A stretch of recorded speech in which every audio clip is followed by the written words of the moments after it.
بسم اللہ الرحمن الرحیم۔ محترم سامعین، السلام علیکم۔ دشمن اور دوست کا فرق اللہ سے جانو۔ شیخ سعدی بیان کرتے ہیں کہ ایران کے ایک شہر نیشاپور اور افغانستان کے ایک شہر ہرات کے درمیان ایک علاقہ تھا جہاں کے بادشاہ کو اپنے ایک وزیر جو کہ شریف النفس اور ظاہر اور باطن میں بادشاہ کا خیر خواہ تھا، اس کی کوئی حرکت اچھی نہ لگی۔ بادشاہ نے اس وزیر کو جرمانہ کیا اور اسے سزا بھی دی۔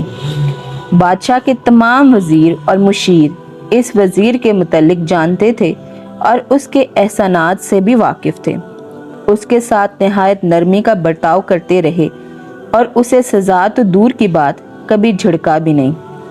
اگر دشمن سے صلح کرنا چاہتے ہو تو کبھی پیٹھ کے پیچھے وہ برائی بھی کرے تو اس کے سامنے اس کی تعریف کرو، اور اگر وہ کڑوی بات منہ سے نکالتا ہے جس کا نقصان بھی ہے اور تم اس کی وہ کڑوی بات سننا نہیں چاہتے تو اس کے منہ کو اپنی بات سے میٹھا کر دو۔ بادشاہ کی جانب سے لگائے گئے کچھ الزامات سے وہ وزیر بری ہو گیا، مگر کچھ الزامات ابھی ایسے تھے جن کی سزا اسے دی گئی اور اسے قید خانے میں قید کر دیا گیا۔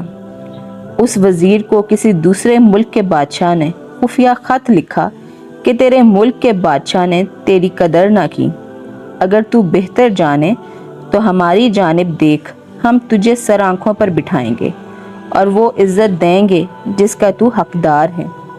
ہم تیری آمد کے منتظر ہیں اور ہمیں اس خط کا جواب جلدی دینا۔ وزیر نے وہ خط پڑھا تو اسے خطرے کا احساس ہوا۔ اس نے کاغذ کی پشت پر مختصر جواب لکھ کر وہ خط لانے والے کے واپس بھیج دیا۔ اگر اس خط کے متعلق بادشاہ کو علم ہو گیا تو کوئی فتنہ نہ اٹھ کھڑا ہو۔ متعلقین میں سے کچھ لوگوں نے اس بات کی خبر بادشاہ کو کر دی کہ اس وزیر نے دوسرے ممالک کے بادشاہوں سے خط و کتابت شروع کر دی ہے۔ بادشاہ کو غصہ آ گیا اور اس نے انکوائری شروع کروا دی۔ ان قاصدوں کو بھی گرفتار کر لیا گیا جو خط لے کر آئے تھے۔ جب اس خط اور وزیر کے جواب کو پڑھا گیا تو وزیر کا جواب لکھا تھا کہ آپ کا حسن ظن میری حیثیت سے زیادہ ہو گیا ہے۔ میرے لیے آپ کی اس پیشکش کو قبول کرنا ممکن نہیں، کیونکہ میں ساری زندگی اسی بادشاہ کے ٹکڑوں پر پلا ہوں۔ اگر ان کے دل میں میرے لیے کوئی معمولی رنجش بھی پیدا ہو گئی ہے تو میں ان کی گزشتہ تمام نعمتوں کو کیسے بھلا سکتا ہوں اور ان سے کس طرح اتنی بڑی بے وفائی کر سکتا ہوں؟ جو ساری زندگی مجھ پر مہربان رہا، اگر وہ مجھ پر سخت بھی ہو گیا تو کوئی بات نہیں۔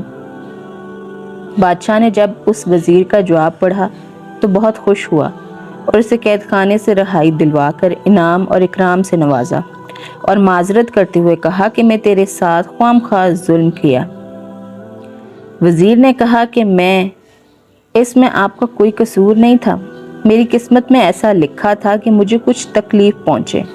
یہ اچھا ہے کہ وہ تکلیف آپ کے ذریعے سے آئی اور آپ کے مجھ پر احسانات بے شمار ہیں۔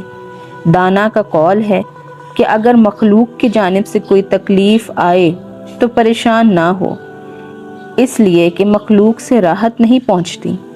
دشمن اور دوست کا فرق اللہ سے جانو، کیونکہ دونوں کے دلوں سے اللہ واقف ہے۔ تیر اگرچہ گمان سے نکلتا ہی ہے، تیر اگرچہ کمان سے نکلتا ہے، مگر عقل مند اسے چلانے والے کی جانب ہی سمجھے گا۔ مقصود بیاں، شیخ سعدی اس حکایت میں بیان کرتے ہیں کہ جس کے ذریعے تمہیں آرام اور آسائش میسر ہو، اگر اس کی جانب سے تمہیں کچھ تکلیف بھی آ جائے تو تم اس پر صبر کرو، کہ اس کے احسانات کا بدلہ یہی ہے کہ تم اس کے آرام اور آسائش کو یاد کرو، نہ کہ اس کی جانب سے دی گئی تکلیف پر شور مچاؤ۔